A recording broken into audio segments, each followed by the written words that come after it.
எந்தன் உயிரில் பூத்து மணக்கும் பாச உறவே வணக்கம். தமிழ் மேல் பௌத்தம் படர்ந்தது, அது மணிமேகலையாய் வளர்ந்தது.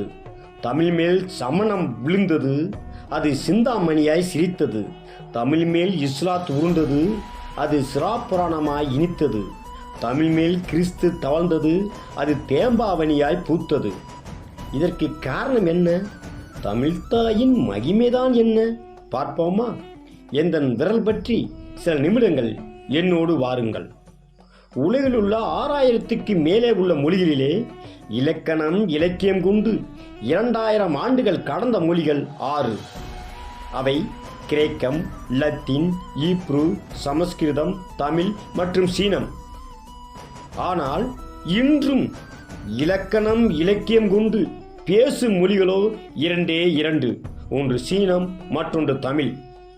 ஆனால் மதுரை வைகைக்கரை கீழடியில் விஞ்ஞான பூர்வமாய் ஆய்வு செய்து 3500 ஆண்டுகள் கடந்த உலகிலே ஒரே மொழி அமிழ்தினும் இனிய நம் தாய்மொழி தமிழ். முதலில் நாம் யார் என்பதை தெரிந்து கொள்ள வேண்டும். நம்மை தலை, கால், கண் என அம்மா அப்பா செய்தார்களா, இல்லை படைத்தார்களா? இல்லையே. அப்படியானால் நாம் அம்மா அப்பா மூலம் வந்த சங்க தமிழர்கள். ஒரு செடியில் இருந்து வந்த விதை எப்படி அதே செடியாய் முளைக்கிறதோ, ஒரு செடியில் இருந்து வந்த விதை எப்படி அதே செடியாய் முளைக்கிறதோ அது போன்று உயிர் எழுத்து தனித்து இயங்கும். ஆம், விதை உயிர் தனித்து இயங்கும், மெய் தனித்து இயங்காது. ஆம், உயிர் இல்லையெனில் மெய் இயங்காது. அந்த சங்க தமிழன் விதை உயிர். விதைக்குரிய பண்பை மறப்பது முறையா? சுரை போட்டால் அவரை முளைப்பது தகுமா? என்ன தமிழ் மொழியின் சிறப்பு படைப்பு, அற்புத படைப்பு! இக்கு இங்கு, இச்சு இஞ்சு, இட்டு இன்னு, இத்து இந்து போன்ற இணை எழுத்துக்களை நம்மை ஈன்றவர்கள் தொடுத்த எழுத்து. இங்கு வந்தால் காதான் வரும். உதாரணம் தங்கம், அங்கம், பங்கம். இஞ்சி வந்தால் சாதான் வரும். உதாரணம் மஞ்சள், பஞ்சம், தஞ்சம்.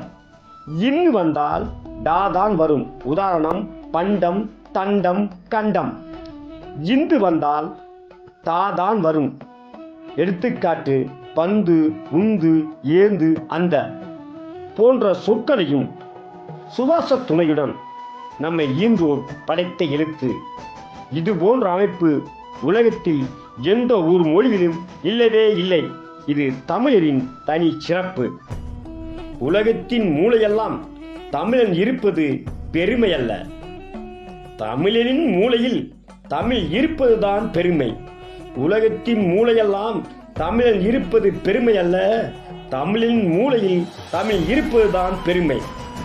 பொய்யகல நாளும் புகழ் விளைத்தல் என்பியப்பாம், வையகம் போர்த்த வயங்குழி நீர் கையகல கல் தோன்றி மண் தோன்றா காலத்தே வாளோடு முன் தோன்றி மூத்த குடி தமிழ்குடி.